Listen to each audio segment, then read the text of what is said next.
Hey there, my name is Chris Acton with Acton Creative, and this is a handwoven experience. And in today's episode, I am bringing you weaving with wool. Now, let me kick things off by saying that I don't actually work with a lot of wool, and there are a couple reasons for that. But stay tuned to the end, and I'll dive into that in a little more depth. But that does not mean that wool is not a very worthy fiber, and that we should definitely be curious about wool and how we can incorporate it into future projects. So let's start right at the top. What is wool? Well, wool is yarn spun from animal hair, like hair, literally.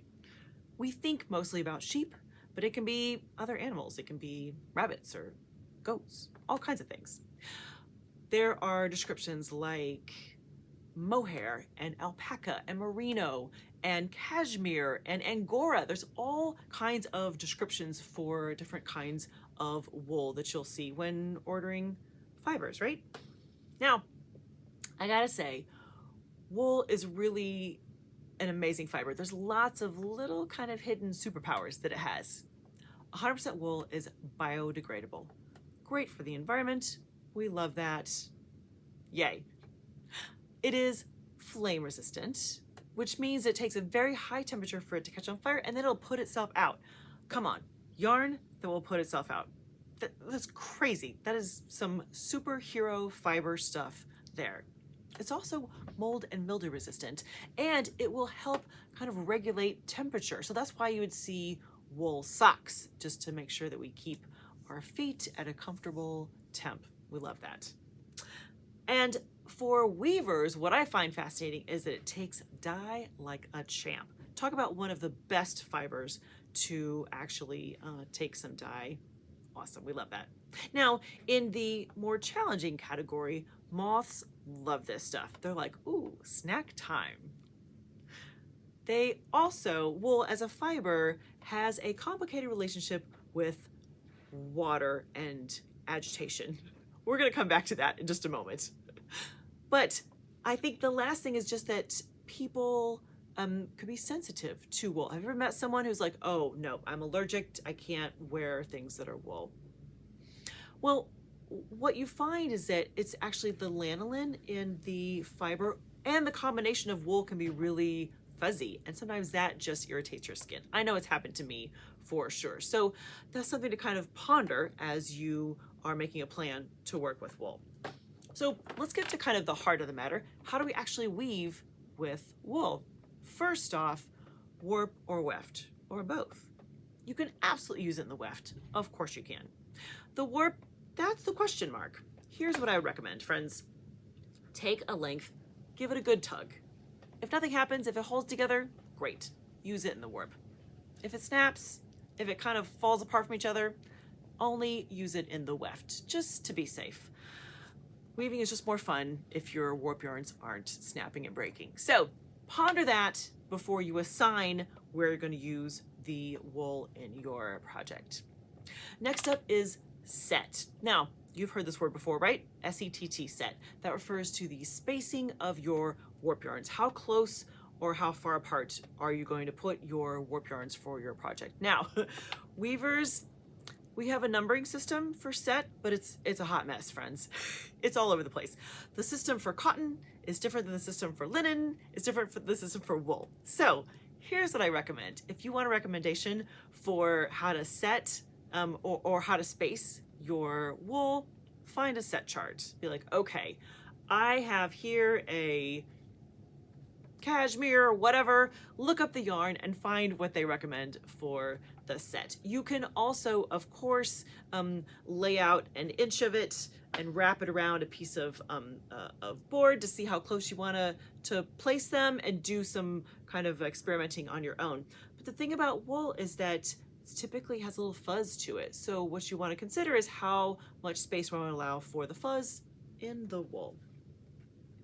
Next is the design element. Now, here's what I think is amazing about wool is that when you look, it's not ever one color.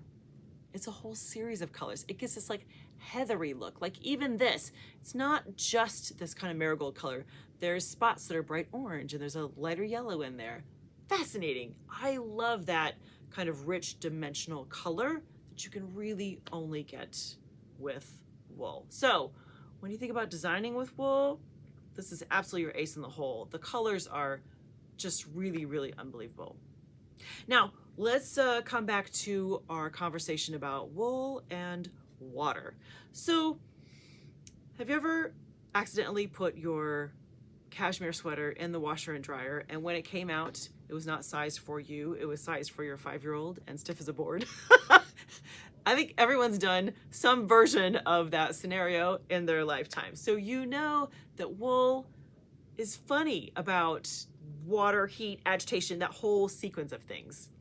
So what I recommend is don't shy away from that. Just practice. Whatever wool fibers you want to work with, do a little test. See if I put it in some water with a little agitation, take it out, how does it look? Is it just fulling? Fulling is kind of the pre-felting step, if you will.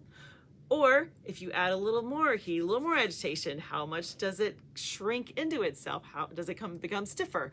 So don't shy away from the challenges that come with wool and water and agitation. Just lean in, give it a try, see how yours responds in that scenario, right? You can do it. Now, at the top of the episode, I mentioned that I don't work with wool much, and I wanted to explain that just so that you can kind of get my 2 cents and take it all with a grain of salt. So here is, look at this project. It's a small blanket that I did. This is probably my 2nd or 3rd project that I ever did in my whole weaving career. It's 100% wool, warp, weft, beautiful. I love the colors. It still sits at the end of my bed on most like winter days, right? It's just, I love it. But what I found is that, especially as I was starting my weaving career, was that wool was just too expensive for me. And that is just kind of a fact. If you compare a wool fiber to a cotton fiber, it's going to be 2, maybe as much as 3 times as much. So for me, the expense was a factor when I started. And I found that I really enjoyed cotton, and I could anticipate how it was going to shrink better. That was the other factor, was this kind of unknown. When you put it in the washer or you wash it by hand, there's all those kind of question marks that come with working with wool. And I've just never taken the time to really take my own advice, ultimately, is to stop and play with the fiber and see what it'll do at various steps when you put wool into water, agitation, heat, all of that kind of stuff. So that became part of why I shied away from it. Now, in the many years since, I use wool as an accent a lot in a weft kind of role, and I love it there. Like I said, I love the color. I think it's just really unique for so many reasons. So I personally think it would be very interesting to bring in a little more wool into my weaving projects, but historically I haven't. And those are my personal reasons. Take it all with a grain of salt and figure out what's right for you. Matter of fact, I find that my knitting friends are much more familiar and comfortable with wool than a lot of my weaving friends. And that's something to definitely consider if you, run into your buddy who is always knitting something, be like, hey, talk to me about wool. What do you use? How do you treat it? Just find more information for yourself as you explore this amazing fiber. So friends, tell me, what has been your experience when you're weaving with wool? Have you loved it? Have you found it challenging?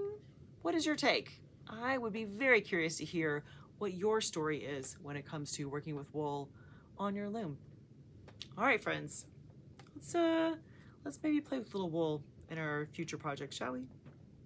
Have a great week. Happy weaving.